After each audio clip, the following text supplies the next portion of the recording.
La paresse, un ennemi de la réussite. Dans la vie, chacun rêve de réussir, avoir de bons résultats à l'école, obtenir un bon métier, être utile à sa famille et à la société. Mais un obstacle invisible empêche souvent d'atteindre ses objectifs, la paresse. Ce défaut, qui semble inoffensif au début, devient vite un véritable frein à toute forme de progrès. La paresse est, sans aucun doute, l'un des plus grands ennemis de la réussite. Être paresseux, c'est refuser l'effort, reporter les tâches, chercher la facilité. La paresse rend l'esprit faible et le corps lourd. Elle installe la négligence, le désordre et la dépendance. La paresse ne détruit pas seulement la réussite, elle détruit aussi la dignité. À l'inverse, le travail est la clé de toute réussite. Il rend intelligent, responsable et confiant. Même les plus grands savants et les sportifs les plus célèbres n'ont atteint leurs objectifs qu'à force de persévérance. Le succès n'est pas le fruit du hasard, mais celui du travail constant. Un enfant paresseux, c'est un danger. Non seulement c'est un danger pour les parents, il est aussi un danger pour la société. La paresse t'empêchera de réussir. Qu'est-ce que l'État, qu'est-ce que les parents, qu'est-ce que la société attend de cet enfant qu'on envoie à l'école? Que cet enfant réussisse, parce que l'école, c'est le berceau. C'est le berceau de la République. L'école, c'est le berceau de la République. Donc, un enfant qui est paresseux ne pourra pas prendre la relève de demain. Parce que nous disons que nos enfants, c'est la relève de demain. Mais pour que nos enfants soient la relève de demain, justement, il faut des valeurs. Quelles sont ces valeurs? L'éducation et l'instruction. Mais il va manquer à ces valeurs-là, un enfant qui est paresseux. Il va manquer à ces valeurs-là. Parce que quand tu manques déjà à ces deux valeurs-là, tu vas manquer la troisième valeur qui est la formation. Donc c'est un enfant qui va buter toute sa vie. Il ne pourra pas aller loin. On dit bien qu'il veut aller loin, menace sa monture. La paresse est douce au début, mais amère à la fin. Celui qui veut réussir doit la fuir comme un poison. Le travail, la persévérance et la discipline conduisent toujours à la réussite. La vie récompense ceux qui se lèvent tôt, pas ceux qui dorment sur leurs rêves.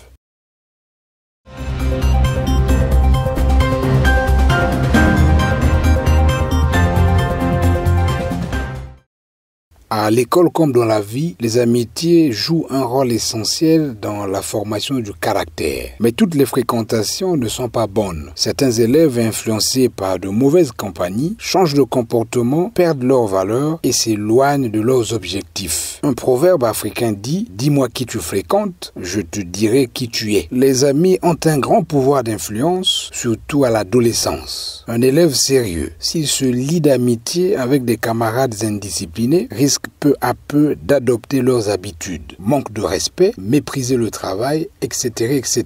La mauvaise compagnie agit comme un poison lent. Elle détruit la conscience morale sans que l'on s'en rende compte. L'élève qui se laisse entraîner oublie ses rêves et compromet son avenir. Être jeune, c'est aussi apprendre à faire des choix. Un élève doit savoir distinguer les amis qui encouragent à bien faire de ceux qui poussent à mal agir. Les bonnes amitiés se reconnaissent par la sincérité, le respect, la discipline, etc., etc. Les mauvaises compagnies, sincèrement, c'est l'ami de l'échec. Ça ne peut pas pousser un enfant de progresser. Ça va toujours mettre un frein à l'épanouissement de l'enfant. On peut placer ça parmi les antivaleurs. Donc un enfant ne peut pas progresser s'il fréquente les mauvaises compagnies. Ça va le conduire à être d'abord un enfant qui va faire l'école buissonnière, et en plus pour lui, les compositions, il ne pourra jamais être admis aux compositions. Le mot-clé, c'est l'échec. C'est l'échec. Vous savez que l'enfant, c'est l'avenir d'un pays. Il est même dit par un auteur qu'ouvrir une école, c'est fermer les portes de la prison. S'il y a le phénomène des bébés noirs et tout ça, c'est des enfants qui ne vont pas à l'école, qui souvent font l'école buissonnière, à tel point qu'ils ont été désorientés. Et la protection, c'est l'école. C'est l'école. Justement, donc un enfant qui fréquente les mauvaises compagnies finira par basculer justement dans ces antivaleurs-là. Donc, ce n'est pas bien. Donc, nous, en tant qu'éducateurs, nous avons l'objectif de protéger ces enfants-là contre ce que nous avons cité, ces antivaleurs, la paresse, l'indiscipline, la tricherie à l'école. Les mécanismes mis en place pour nous, pour protéger ces enfants-là, c'est d'abord les faire suivre. La multiplication ici des évaluations. Nous évaluons les enfants régulièrement. Parce que ça peut être des évaluations, interrogations écrites, orales, des devoirs, des compositions, ça fait aussi partie, les interrogations écrites, les devoirs de maison. Tout ça, c'est pour faire suivre les enfants, même à la maison les week-ends, les enfants doivent travailler. Donc ici, quand les enfants viennent ici, là, ils sont là toute la journée, ils ne peuvent pas sortir, ils ne sortiront d'ici que lorsque on aura sonné la cloche pour qu'ils partent à la maison. Sinon, ici, c'est le travail. Donc, ils sont ici rien que pour le travail. Donc, nous les maintenons dans ce cadre-là, pour ne pas les éloigner de l'objectif de l'école, qui est celle de former, d'instruire et d'éduquer les enfants. Oui, les mauvaises compagnies peuvent détruire la morale d'un élève. Chaque jeune doit se souvenir que ses fréquentations déterminent son avenir. Il vaut mieux marcher seul sur le bon chemin que de courir avec des amis qui mènent à la chute. Car au bout du compte, la vraie réussite commence toujours par une bonne moralité.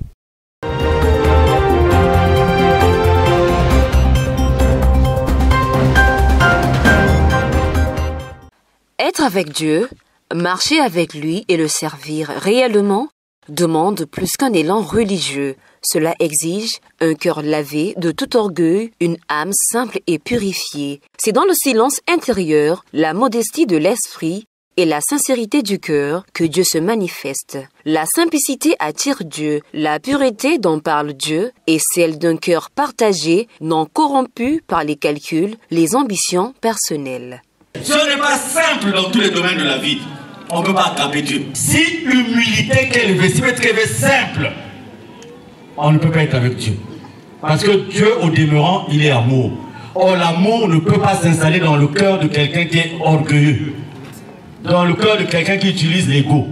Apprenez de moi, car je suis doux et humble de cœur. Confère Matthieu chapitre 11, verset 29. Suivre Dieu, c'est faire de l'humilité une force et de la simplicité un refuge. Être avec Dieu et le servir demande plus que des paroles, plus que des actes extérieurs. Cela réclame une transformation intérieure. Il est donc plus qu'impérieux pour les spirituels de cultiver cette vertu qui, en toute évidence, nous ouvre les portes du royaume du Père.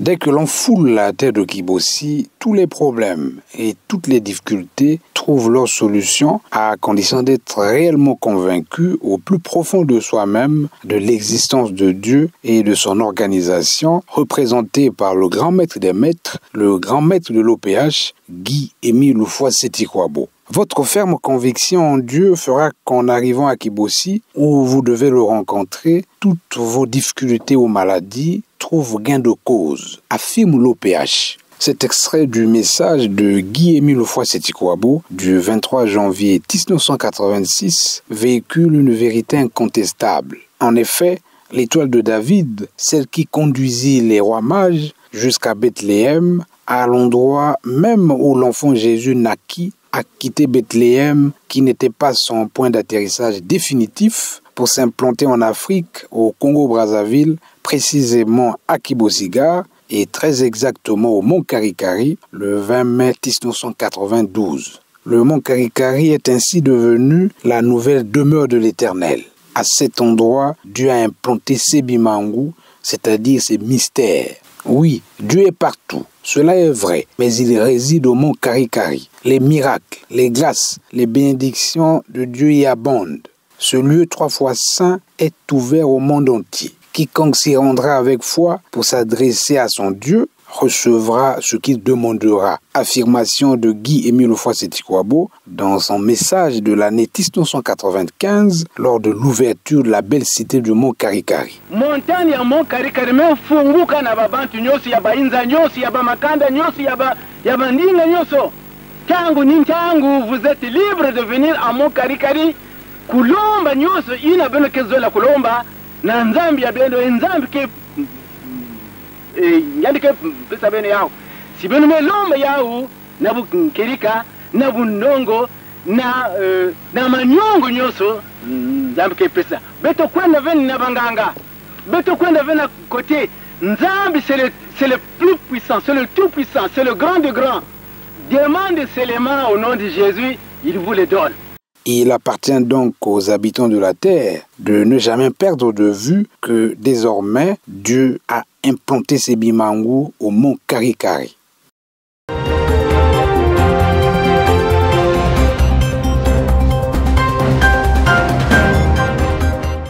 Ne commettons plus la maladresse de nous adresser aux saints et aux anges quand nous sommes dans le besoin, ou de les solliciter quand nous sommes butés. Eux, leur travail, ils le font automatiquement sans qu'ils aient besoin de notre volonté. Si nous sommes dans le besoin, adressons-nous directement à Dieu le Père, à Jésus ou au Saint-Esprit. Dieu, Trinité, saura lui-même qui nous envoyer pour résoudre notre problème. Lorsque nous nous adressons aux saints et aux anges, nous imposons à Dieu un commandement militaire comme pour dire « Dieu, pour résoudre mon problème, envoie-moi l'ange tant ou le saint un tel ». Ce n'est pas gentil et sage de notre part de nous adresser pareillement à celui qui nous a créés. C'est une impolitesse caractérisée.